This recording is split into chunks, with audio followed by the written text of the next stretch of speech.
1 week ago, high off a perceived victory over the special counsel's investigation, President Trump decided to pick a fight with Democrats, endorsing a court's decision to strike down Obamacare all the way, get rid of it, terminate it.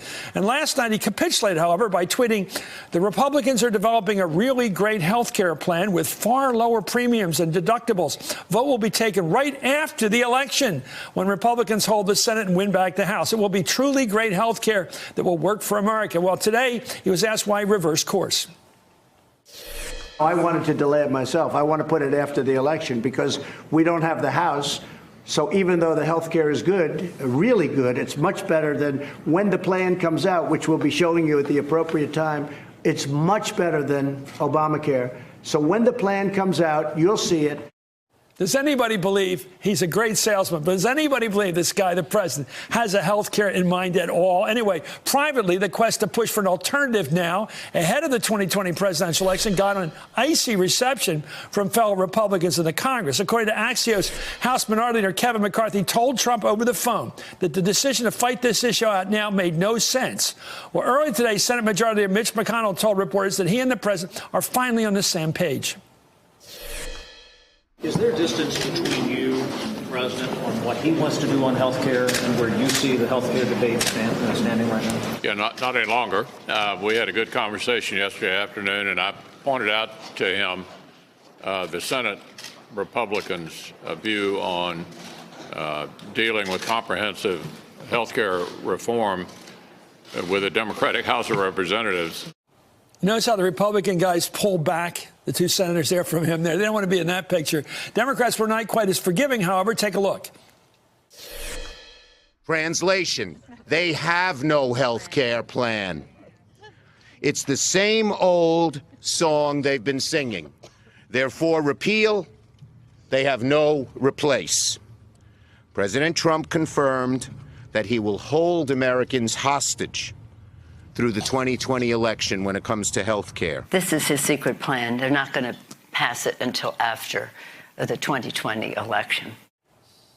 Well, what's left unsaid is that what happens to the millions of Americans, 20 million of them, whose coverage could disappear if the Supreme Court upholds the decision by a Texas judge that declared the health care law totally unconstitutional. From where I'm joined by Michelle Goldberg, columnist in the New York Times, and John Feehery, Republican strategist. It seems to me that President Trump has made a political mistake here, because if the court strikes down, Michelle, if they do proceed to uphold the Texas judge's decision, if they get rid of health care altogether, the Obamacare, the Affordable Care Act, if they get rid of it, voters going into the next election will have nothing. And like millions of families won't have any health care. The Democrats will be saying, bring back Obamacare. The president will be saying something. I don't know what he'll be saying, but they'll have an empty-handed alternative going into the next election. It just seems like it opens the door for the Democrats. Your thoughts, Michelle?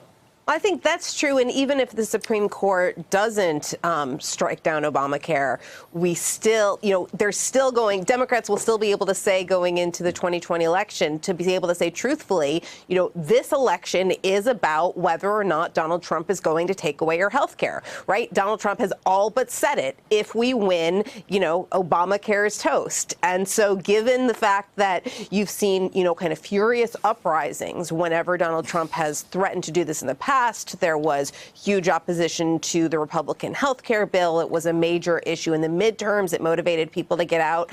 I don't see why it wouldn't motivate people to get out again when Donald Trump has made this threat extremely explicit. You had a great column today about Joe Biden. Maybe we'll have a minute to talk about that at the end of this. But let's go to John on this. What's your party's position? I know you're a Republican, but you're also an independent thinker. What do you have on health care to compare with Obamacare? Well, not a whole lot. There's a couple of buckets here. First, there's the bucket of what they could do in a bipartisan way. The president and members of Congress are negotiating on drug pricing. That's one thing. Medical technology they could talk about. There's some bipartisan things they could do. There's also the things that they have to do politically. Have a vote on pre-existing conditions saying that you're for that. We'll do that in both the House and Senate. How can you be for that if you're a Republican and you don't have a plan? You need to protect yourself on but how do you do it? Just have a vote saying you're for pre-existing conditions. And the third thing is set up some ways to mend Obamacare but not end it, because I think Michelle's right. If you take away Obamacare right now, the Republicans are in big trouble, and I think members of the House and the Senate realize that. Now, What happens if the Supreme Court does this? It's a 5-4 Republican court. Well, I think that'll if it does happen, it'll be a while. I think they'll uphold it in the fifth district. I think that, frankly, that's not going to happen. But if it does happen, I think Republicans better hurry real quick to come up with a plan to mend it and not end it, and just get some basic things in there, like on pre-existing conditions, because that's how they lost the midterms last time. You know what, Michelle? When the Republicans say they're going to give you protection on pre-existing conditions and for children up to 26, I say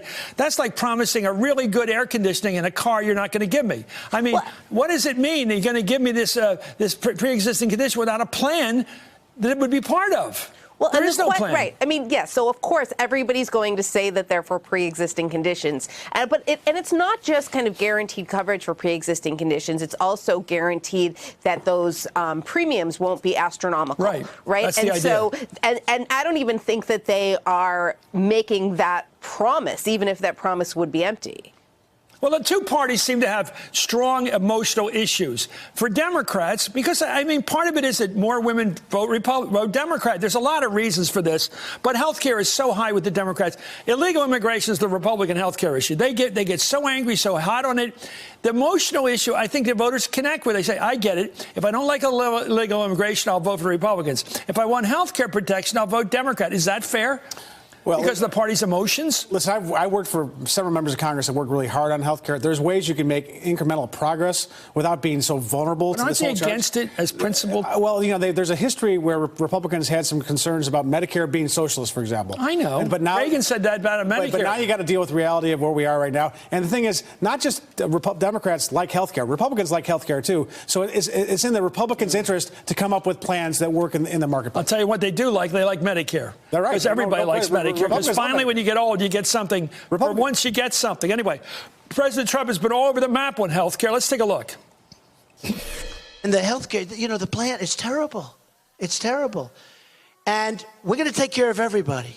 But we're going to end up with a great plan that costs much less money for the people and much less money for the country. Obamacare is collapsing. And it's in bad shape. And we're going to take action. There's going to be no slowing down. There's going to be no waiting and no more excuses by anybody. I think we're going to have a tremendous success. It's a complicated process, but actually it's very simple. We have come up with a solution that's really, really, I think, very good. Now, I have to tell you, it's an unbelievably complex subject. Nobody knew that health care could be so complicated. We are going to have a plan that's so much better than Obamacare. Obamacare is a disaster. We're going to have a plan that is so much better than Obamacare. So the health care is going very well. Hi, Michelle. We're going to have Kirsten Gillibrand on in just a moment. I'm going to ask her about it. But you first. Joe Biden, can he get through this? I think he can get through this.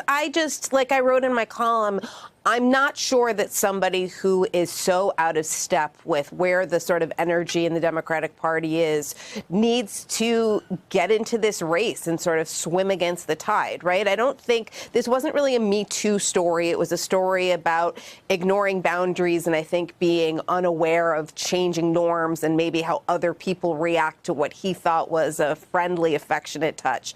That said, I think his ability to sort of read the current political environment and kind of read where manners are today, frankly, is relevant to whether or not he's the person to lead the Democratic Party right now. Hey there, I'm Chris Hayes from MSNBC. Thanks for watching MSNBC on YouTube. If you want to keep up to date with the videos we're putting out, you can click subscribe just below me or click over on this list to see lots of other great videos.